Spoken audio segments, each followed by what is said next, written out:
जय शिवराय. मी blogger Teju. आज आत्ता आहे सिंहगडावरती आणि सिंहगडावरती आता आपण आपला ट्रेकचा अंतिम पॉइंट म्हणजे तानाजी मालुसऱ्यांची समाधी आणि स्मारकापाशी आहोत.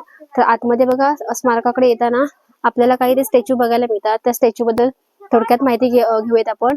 ते स्टॅच्यू म्हणजे असं आहे की त्यावेळेचे जे मर्दानी खेळ व्हायचे किंवा त्यावेळेच्या ज्या युद्ध कला होत्या, युद्ध कौशल्य होते, ते अशा प्रकारे, ज्यामध्ये इथे बघा तुम्हाला ढाल तलवार दिसते. त्यानंतर पुढे भाल्याचे प्रकार आपल्याला बघायला मिळतात. थोडं पुढे आपण जर पाहिलं तर गोफण म्हणजे एका गोफडीमध्ये दगड घेऊन तो गोल फिरवून कशा प्रकारे शत्रूला अचूक टिपला जायचा ते दाखवलं आहे. अगदी त्याच्या बाजूला जर आपण पाहिलं तर तलवारबाजी आहे. दोन्ही हातामध्ये तलवार घेऊन तलवारबाजी कशी केली जाते ते दाखवलंय. त्याच्या अगदी बाजूलाच बघा दानपट्टा, जो दोन्ही हातामध्ये बघा कोपरापर्यंत घातला गेला आहे, त्याला दानपट्टा असं बोलतात. तो दानपट्टा कशा प्रकारे चालवला जातो ते आहे.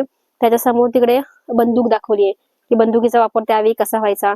आणि अगदी तिकडे कोपऱ्यात पाहिलं तुम्ही तर बाण कशा प्रकारे मारले जायचे, शत्रूला कशा प्रकारे बाणाच्या सहाय्याने टिपलं जायचं आणि कशा प्रकारे बाणाने त्याच्यावरती वार केला जायचा ते दाखवलं आहे. त्याच्या बाजूला भाला कसा मारला जायचा ते दाखवलं आहे. आणि अशा प्रकारे थोडक्यात सगळ्या युद्धकला, युद्ध कौशल्य इथे एकाच ठिकाणी आपल्याला बघायला मिळतं की जे त्यावेळी व्हायची, त्यावेळी ते लोक करायचे. त्यासाठी हा खास व्हिडिओ.